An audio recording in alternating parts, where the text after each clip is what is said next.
but sort of give us your overall view on peptides, whether people should be injecting them at home. I know there's sort of a lot of, gray peptides running around there in the world, and should patients or clients be just using these peptides subcutaneously? And there's a lot of issues and side effects that I've seen with a lot of the gym industry and the personal trainers that have been using this. What's your overall view and your effectiveness of peptides? I mean, just before we got on the call, you were talking about it. I haven't seen the effectiveness that I would have liked, and that's just a sample of one. Colleagues in the States saying it's an incredible, a group of peptides or amino acids. Tell us your story. You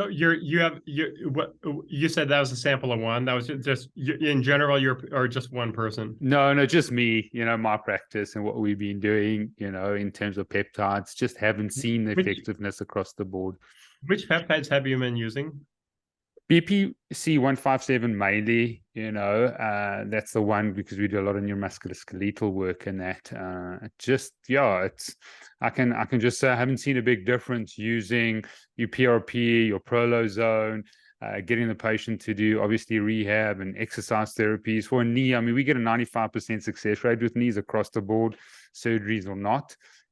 Obviously a lot of exercise therapy we use and a lot of modalities. PBM, find that photobiomodulation has been brilliant for my patients, my knee patients. So including an extra cost of, say, BPC 157 that I did for like a year with patients in the injectable solution, afterwards, and giving them, to some people that had the skill and ability to do it, I didn't see a big change in the results.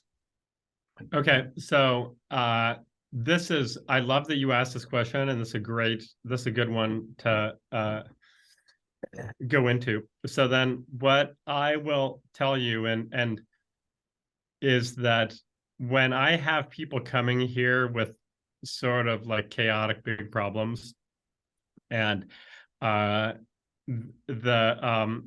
people will like talk to Dr. McElroy or Dr. Lustig, and they'll put them on a peptide protocol.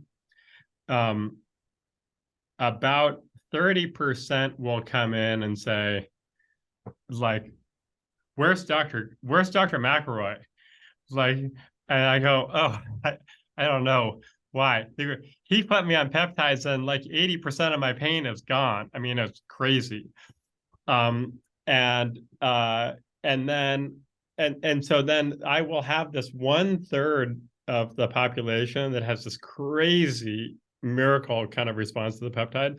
I'll probably have another third that will come in and say, oh, I didn't feel anything. And then the other third is kind of in that middle zone. And so then if you said injections with peptides, I've had, and now this one is admittedly a little bit like last night.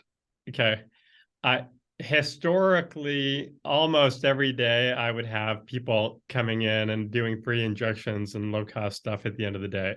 So I would kind of work my way, and then till like 6 or 7, and then do free injections till 9. Wow.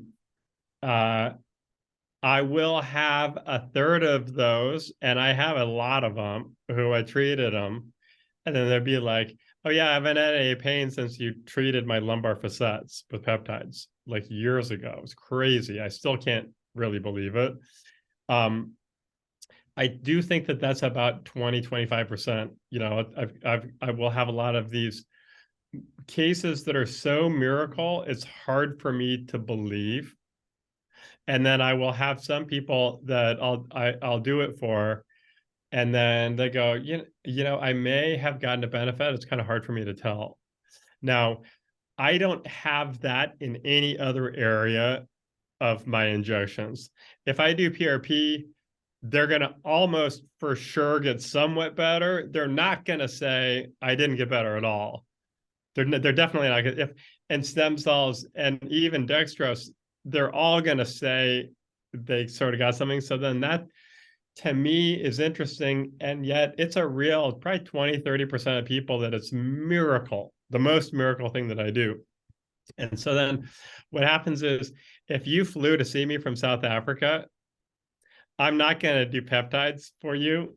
because I don't, if you fly to see me and then I've got a 20% chance of a miracle, then I'm just kind of like, and then it doesn't work out, then you're going to wait for 2 more years until you come back and then say, I don't know if this stuff works. Yeah. So, but then if you lived down the street from me, then most likely we'd be working out, doing crazy stuff, hurting ourselves a little bit, and then I would probably treat you 2 or 3 times a year with peptides, because you might, I might do some expensive stuff, but then peptides. Oh, we didn't talk about peptides in terms of price. Peptides are in the $100 to $150 a vial, so super low cost. The other thing that I found is there's a range in price, or a range in dose. So then there's a low dose approach to peptides and a high dose and a medium dose, kind of like the Goldilocks. I found that some people do really, really well with the high dose, and the 2 peptides that we like for musculoskeletal the most is the fragment of thymosin beta 4 and BPC 157. The fragment of thymosin beta 4 is called TB500 is another name for it. And we will often do a kind of a dose, either a 1-to-1 dose or a 2-to-1 dose. And so like 2 milligrams of the 17 to 23 to 1 milligram of BPC. And so then I will do injections where I'll do 1 milligram of BPC and 2 milligrams of 17 to 23. We will occasionally do very high dose protocols where you can go all the way up to like 10 milligrams of and 5 milligrams. And so the other thing is that the peptides, the way that I break down peptides, and so then I just wanted to give you that because we didn't talk about peptides before. I break down peptides into like 5 or 6 categories. So number 1, there's peptides that influence your hormones.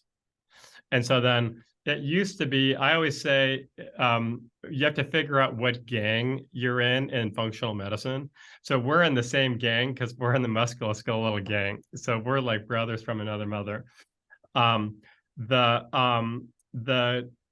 next gang is the hormone gang.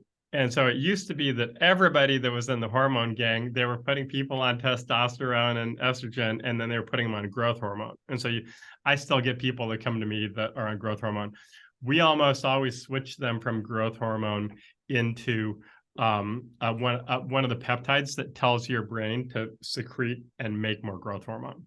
And then there's also a peptide that will influence testosterone. And so then you have the hormone category. Next category is your immune category of peptides. And so then there's a host of peptides that are quite helpful at regulating your immune system. And essentially everything that ails us in Western and modern society creates dysregulation of the immune system. That's long COVID, that's long Epstein-Barr, that's the tick-borne and vector-borne infections, that's too much Diet Coke is probably going to dysregulate your immune system. And so then and then interestingly, what happens is as we're aging, certain things fall off a cliff. And so sometimes your thyroid hormones will go down, sometimes your sex hormones will go down, and then often probably the immune peptides will go down, which is why they say pneumonia is the old man's friend, because what happens is all of a sudden the immune system goes away and then they get sick and die.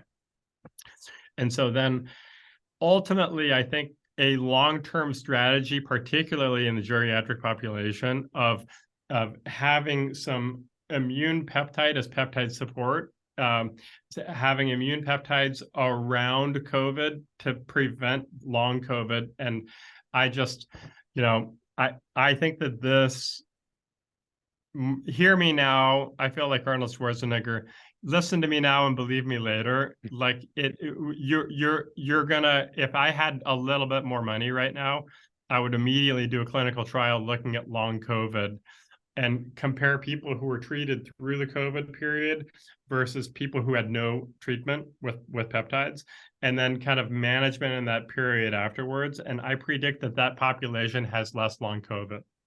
And so if COVID sticks around with us for 5 or 10 years, then people are going to start to do these trials, and that will be proven.